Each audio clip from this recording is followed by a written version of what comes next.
రాష్ట్రంలో ఎన్నికల నగారం మోగింది. గత 2 రోజుల నుంచి అభ్యర్థులు వారి నియోజకవర్గాల్లో నామినేషన్లు వేస్తున్నారు. ఈ క్రమంలో గుంటూరు జిల్లా మంగళగిరి నియోజకవర్గ పరిధిలో ప్రధాన పార్టీలైన టీడీపీ, వైసీపీ అభ్యర్థులు తమ నామినేషన్ దాఖలు చేశారు. తొలి రోజు నారా లోకేష్ తరపున నాయకులు నామినేషన్ దాఖలు చేయగా, రెండో రోజు శుక్రవారం వైసీపీ అభ్యర్థిని మురుగుడు లావణ్య నామినేషన్ వేశారు.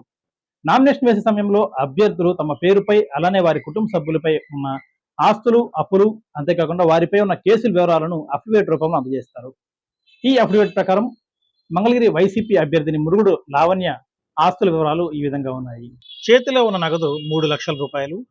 అలానే ఆమె భర్త సత్యం చేతిలో ఉన్న నగదు 3,26,754 రూపాయలు.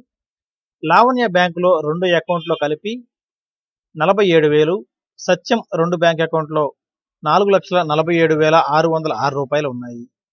అలాగే భర్త సత్యం పేరు మీద ఊరసి థియేటర్లో షేర్లు 8,04,349 రూపాయలు. దుగ్గిరాల మండలం ఈమని గ్రామంలో వీరాంజనేయ మోడర్న్ రైస్ మిల్లో ఉన్న షేర్లు విలువ 51,73,088 రూపాయలుగా ఉన్నాయి.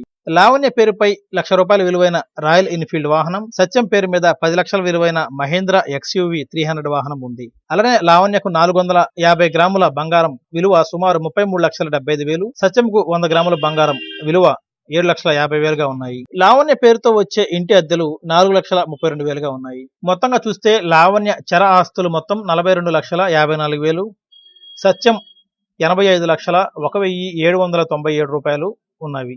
ఇద్దరివి కలిపితే 1,27,55,797 రూపాయలు ఉన్నాయి. లావణ్య స్థిరాస్తులు మొత్తం 2,86,58,750 రూపాయలు, సత్యం 3,49,70,000గా ఉన్నవి. ఇద్దరివి కలిపి స్థిరాస్తి విలువ 6,36,28,750 రూపాయలుగా ఉన్నాయి. స్థిర చర ఆస్తులు మొత్తం కలిపితే 7,63,84,547 రూపాయలుగా ఉన్నాయి. సత్యంకు ఉన్న అప్పు 12,05,000గా ఉన్నాయి. అయితే లావణ్య, ఆమె భర్త సత్యంపై ఎటువంటి కేసులు లేవని వారు పేర్కొన్నారు. కాగా నారా లోకేష్ తరపున దాఖలైన నామినేషన్ పత్రాల్లో అఫిడవిట్ సమర్పించలేదు. అఫిడవిట్ అందిన అనంతరం నారా లోకేష్ వివరాలు వెల్లడిస్తాం. ధన్యవాదాలు.